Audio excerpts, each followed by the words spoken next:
يلا روح امضي بما تريد، بس انت كنت اعتراضات عليك من الداخل والخارج.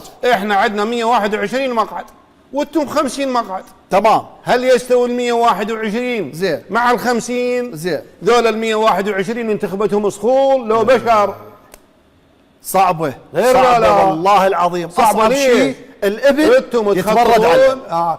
هسه شوف اصعب شيء هذه بالحياه، يعني يتمرد على، مو بس يتمرد، تعرفين السوداني يتمرد عليه وتمرد على العشيره، على العراق تمرد. ايش راح تسووا له اللي يتمرد على ابو العشيره؟ والله احنا عندنا طريقتين. غير سير على ابوه امس. لا عندنا طريقتين. غير سير عليه وقعد وقال له يا ابوي يلاجي خير اطمن روحك شويه وانا اطمن روحي. ايش راح تسووا له؟ طريقتين قلت. هي طريقتين، لا يروح لعشيره ثانيه. طبعا عشائر موجوده، عندنا العشائر الوسطيه المدنيه. مو هسه التيار الصدري اتخذ العزله، زين، والمرجعيه اتخذت العزله.